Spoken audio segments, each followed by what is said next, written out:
할렐루야, 여러분 반갑습니다. 벌써 이제 성탄절이 다가왔습니다. 우리를 위해서 하나님께서 인간의 옷을 입으시고 이 땅에 우리를 구원하시기 위하여 내려오신 아주 중요한 사건. 이 사건으로 인해서 드디어 우리는 구원받을 수 있게 되었고, 최종적으로 예수 그리스도께서 우리의 죄를 짊어지시고 십자가를 지고 돌아가시고 또 부활하심으로 이제 하나님 나라의 유업, 하나님 나라를 우리가 유업으로 얻을 수 있는 하나님의 자녀들이 되었어요. 그래서 오늘은 이 기쁜 성탄을 맞이해서 오늘 원래는 여러분하고 함께 모여 예배를 드리는 것이 참 기쁘고 감사한 일인데 코로나 바이러스로 인해서 그러지 못하므로 다시 한번 이렇게 성경의 말씀을 나누면서 성탄의 의미를 되새기고 우리가 하나님 앞에 깊이 감사하는 시간을 가지려고 합니다.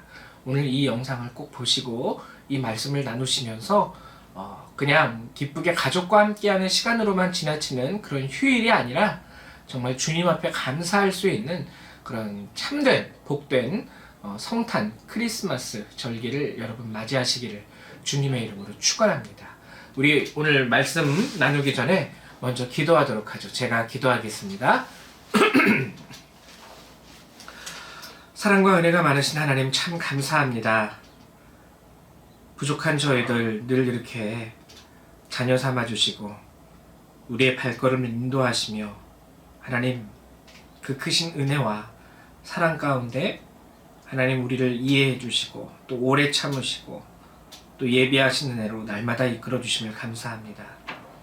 저희들이 성탄절을 맞이하여 함께 감사의 예배를 주님 앞에 드리는 것이 마땅하오나 하나님, 코로나 바이러스로 인하여 너무나도 사회와 국가가 어지러운 지금 함께 모이지는 못하지만 이렇게 영상으로나마 하나님의 말씀을 나누고 묵상하며 주의 은혜를 우리가 나눠보려고 합니다. 도와주셔서 이 시간 저희들 각 가정에 있는 우리 모든 성도님들 그리고 또 이 영상을 보시는 모든 크리스찬들을 함께하여 주셔서 오늘 이 말씀 가운데에서 하나님의 은혜를 얻고 찾을 수 있도록 도우시고 역사하여 주시옵소서.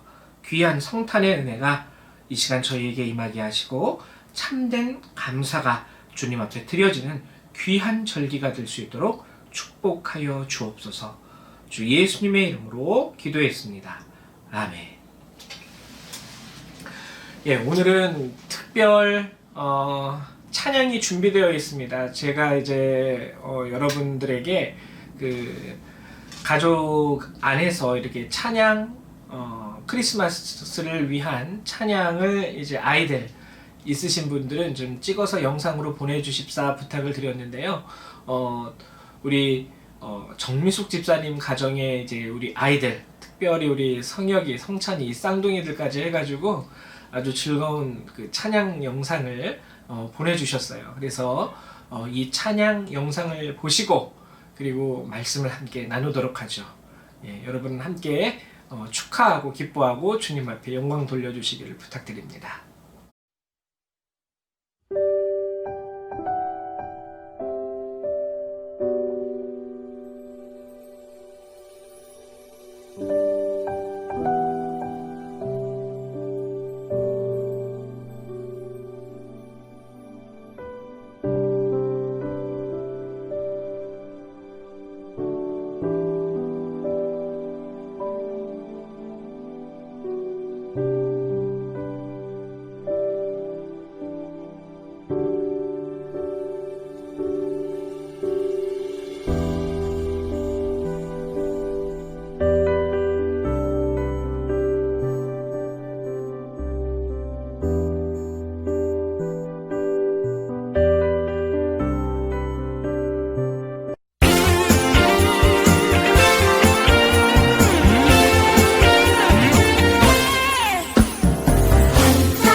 네, 이제 드디어 오늘 함께 하나님의 말씀을 나눌 텐데요. 오늘 함께 여러분하고 성탄절을 맞이해서 나누고 싶은 하나님의 말씀은 히브리서의 말씀이에요. 히브리서 1장 1절에서 3절의 말씀입니다. 히브리서 1장 1절에서 3절. 우리 같이 찾아보도록 할까요? 예, 제가 교독해 보도록 하겠습니다. 히브리서 1장 1절에서부터 3절. 옛적에 선지자들을 통하여 여러 부분과 여러 모양으로 우리 조상들에게 말씀하신 하나님이 이 모든 날 마지막에는 아들을 통하여 우리에게 말씀하셨으니 이 아들을 만유의 상속자로 세우시고 또 그로 말미암아 모든 세계를 지으셨느니라. 이는 하나님의 영광의 광채시요 그 본체의 형상이시라. 그의 능력의 말씀으로 만물을 붙드시며 죄를 정결하게 하는 일을 하시고 높은 곳에 계신 지극히 크신 이의 우편에 앉으셨느니라. 아멘. 네. 오늘 히브리서 우리가 함께 읽은 본문에서 가장 중요한 것은, 먼저 우리가 알아야 되는 것은 옛적에, 여기서 옛적은 구약시대를 의미합니다. 구약시대에는요, 선지자들을 통하여 여러 부분과 여러 모양으로, 이거 무슨 뜻이냐면요, 부분적으로 라는 의미예요. 예를 들면은 여러분 커다란 코끼리를 한번 상상을 해 보십시오. 코끼리를 제가 가끔 가다가 비유할 때 말씀드리지만 설명할 때 여러 부분으로 설명을 할 수 있어요. 예를 들면 코끼리의 귀를 설명할 때 코끼리는 부채처럼 생겼어. 틀린 말은 아니죠.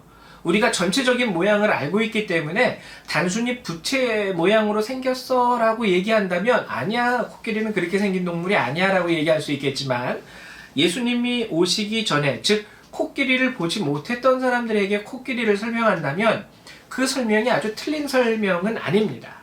그래서 어떤 이는 코끼리를 부채처럼 생겼다고 얘기하고, 어떤 이는 코끼리 코만 만지면서 뱀 비슷하게 생긴 것 같은데, 그리고 어떤 사람은 코끼리의 그 우람한 그 다리를 만지면서 아니야, 이건 아주 튼튼한 소나무처럼 아주 굳세, 이렇게 얘기할 수 있는 그런 이야기들이 많이 나올 거예요. 그래서 예수님을 우리가 직접 보기 이전에는 이렇게 구약에 있는 선지자들을 통해서 하나님께서 부분적으로 여러 모양으로 예수 그리스도에 대해서 계시해 주셨습니다. 그래서 우리는 그 선지자들의 말을 통해서 부분적으로만 알 수 있는 거예요. 예수님과 그분의 사역을. 근데 이 모든 날 마지막에는 아들을 통하여 우리에게 말씀하셨으니 이제 모든 것을 하나님이 드러내셨어요. 그리고 또 아들은 아버지를 가장 잘 아는 존재가 아니겠습니까? 그래서 아들을 통하여 하나님에 대하여, 그리고 예수 그리스도의 구원, 인간의 옷을 입고 이 땅에 오신 하나님에 대하여, 그 구원과 그 사역에 대하여 설명을 해주게 된 거죠. 예수님이 이 땅에 오신 초림, 즉 성탄의 이 놀라운 사건이라는 것은 이제 하나님께서 부분적으로만 알게 하시고 감추어졌던 그 놀라운 비밀과 그 은혜를 우리에게 완전하게 개방해서 보여주게 된 사건이라고 여러분 이해하시면 됩니다. 근데요, 여러분 솔직히 한번 생각을 해보세요. 그림의 떡이라는 말이 있죠. 하나님이 모든 것을 다 보여주셨어요. 예를 들면 나에게는 이러한 은혜도 있고, 나에게는 이러한 권능도 있고, 나에게는 이러한 힘과 능력과 하여튼 모든 게 다 있다. 나에게는 없는 게 없다. 좋아요. 근데 만약에 하나님께서 근데 난 이걸 가지고 아무것도 안 할 거야. 그냥 내 주머니 속에 집어넣고 그냥 이렇게 있을 거야. 라고 얘기하신다면은 그림의 떡이죠. 능력이 많으신 하나님께서 우리와 무슨 상관이 있겠습니까? 은혜가 많다고 하지만 그 은혜가 많으신 하나님께서 나와 무슨 관계가 있어요?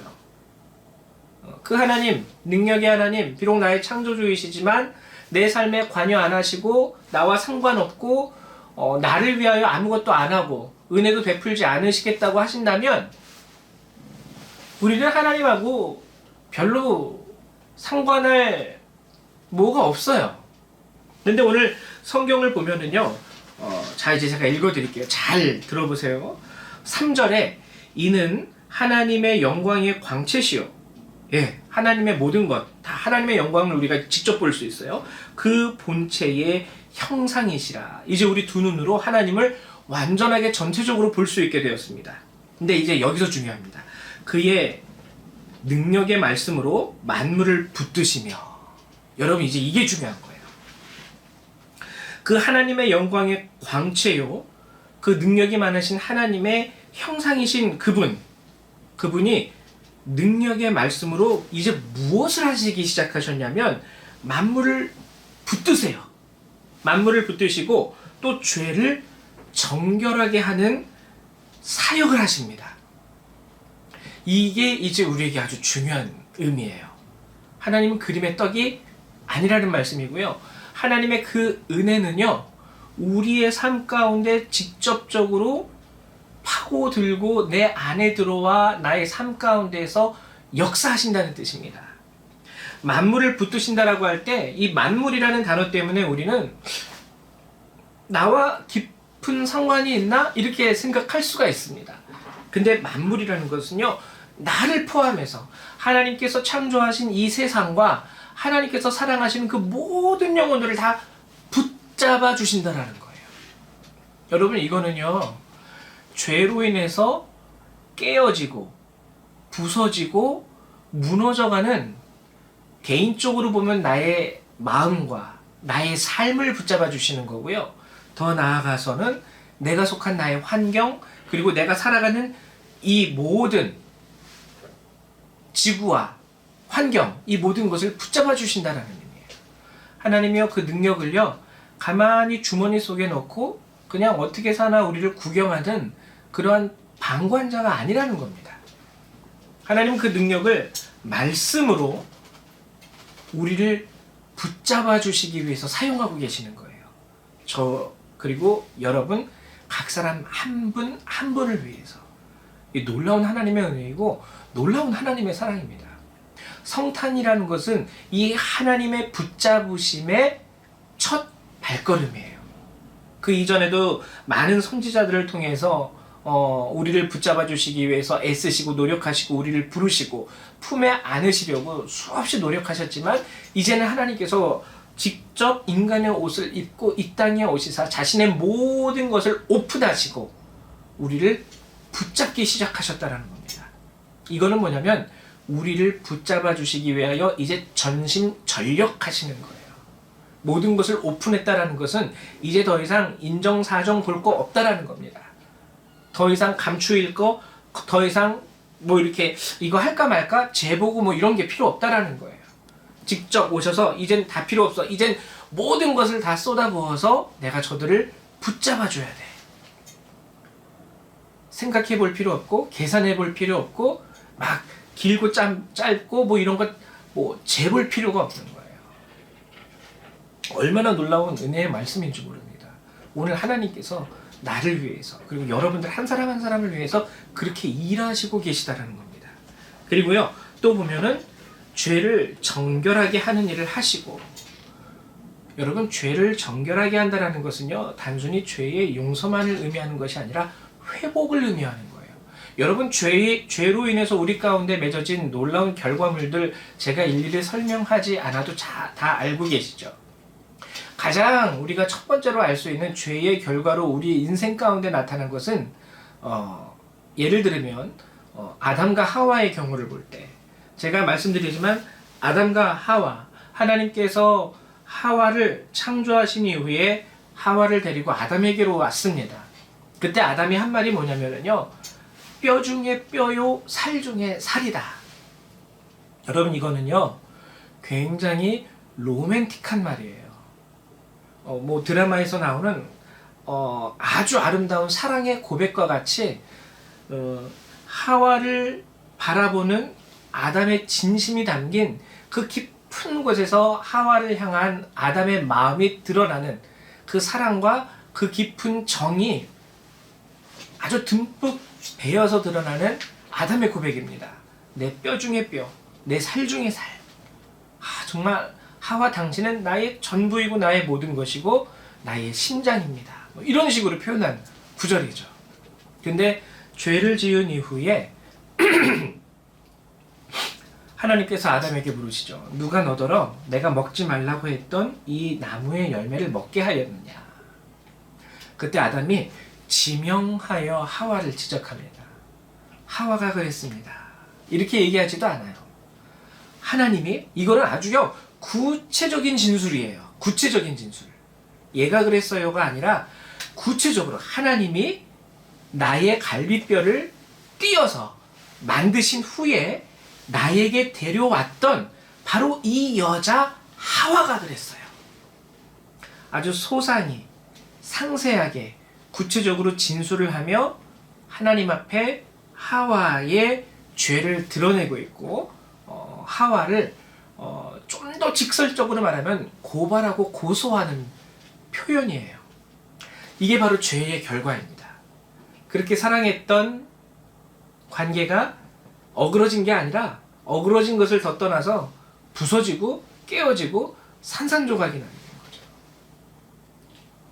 근데 죄를 정결케 하신다. 오늘 히브리서 1장 3절의 이 말씀은 회복을 말하는 거예요. 그냥 용서해 줄게가 아니에요. 죄를 정결하게 한다라는 의미는 원래 태초에 우리를 창조하셨던 그 모습으로 하나님이 회복시키심으로 그 가운데에서 있었던 그 상처도 씻겨주시고 그 가운데에 있었던 그 아픔도 씻겨주시고 시기와 원망과 미안함, 고통과 고난 이 모든 것 가운데에서 회복을 시키신다는 말이죠. 여러분, 에덴 동산은 기쁨이라는 뜻입니다. 기쁨, 바로 회복은 이것을 의미해요. 그냥 좋게 말하면 기쁨이지만 더 구체적으로 말하면 참된 행복. 하나님은 그것을 우리에게 주고 싶어 하시는 것이죠. 이것이 성탄의 의미입니다. 우리가 먼저 죄인 되었을 때, 우리가 아무것도 주님께 드린 것이 없는 그때에 하나님께서 먼저 죄인된 우리를 사랑하셨고, 내가 아무것도 주지 못하던 그때에 먼저 우리에게 다가오시사 우리를 위하여 먼저 내어주신 것이 성탄의 사건이에요. 놀라운 사건이죠. 여러분, 성탄절을 보내시면서 여러분들의 가족과 함께 사랑을 나누고 또 연인과 함께 사랑을 나누고 속삭이고 뭐 이런 거 다 좋습니다. 예, 우리가 서로 미워하는 것보다 사랑하는 게 좋잖아요. 그러나 정말 이 성탄의 깊은 의미, 하나님께서 우리를 사랑하시고 지금도 역사하시는 그 참 의미를 우리가 잊고 우리끼리만 사랑하게 된다면 죄의 정결함이 없는 사랑의 나눔은요, 아담과 하와처럼 내일 어떻게 깨어지고 부서질지 몰라요. 이 사실을 꼭 기억하셔서 오늘 이 성탄절 여러분 먼저 하나님 앞에 감사할 수 있고, 하나님 나의 죄를 정케 하시고 만물을 붙드시는 그 하나님 능력으로 제 마음과 제 생각과 나의 삶과 나의 남편과 아내와 나의 부모와 나의 자녀들을 붙잡아 주십시오 라고 기도할 수 있는 여러분 되시기를 주님의 이름으로 축원합니다. 예, 다시 한번 기도하도록 하겠습니다. 제가 기도할게요. 사랑과 은혜가 많으신 주님 감사합니다. 정말 이 성탄, 그냥 1년에 한 번 있는 그러한 쉬는 날이 아니라 정말 우리를 사랑하시는 하나님의 그 놀라운 은혜가 우리 가운데 실현되어지고 그 은혜를 만질 수 있게 하셨고 볼 수 있게 하셨고 맛볼 수 있게 하신 그 결과가 성탄절인 줄 이제 알게 됩니다. 하나님, 이 영상을 보는 모든 이 땅의 크리스찬들을 축복하셔서 하나님 이 거룩한 성탄절이 가족과 함께하는 날 이전에, 연인과 함께하는 날 이전에 주님 앞에 감사하고 주님의 은혜와 능력을 구할 수 있는 참된 성탄절이 될 수 있도록 도우시고 축복하여 주시옵소서. 감사드리며 주 예수님의 이름으로 기도합니다. 아멘. 예, 아울러 여러분들한테 마지막 광고 사항을 알려드립니다. 성탄 예배를 이렇게 저희가 함께 모여서 드려야 되는데 코로나 때문에 함께 모이지 못하고 있어요. 안타까운 것은 지금 아직까지 이 겨울철이라서 그런지 코로나 감염 환자의 숫자가 줄어들지 않고 있죠. 그래서 송구영신 예배를 따로 드리지 않습니다. 여러분 연말 연시 되도록이면 어디 이렇게 사적인 모임 자제하시고 집안에 있으시면서 경건하고 거룩하고 오히려 하나님하고 더 많은 시간을 보내시고 또 그간 바쁘셔서 가족들과 함께하지 못했던 분들은 가족 안에서 즐거운 시간을 나누실 수 있는 그런 연말 연시 될 수 있게 되기를 소망하고 축복합니다. 예, 감사합니다.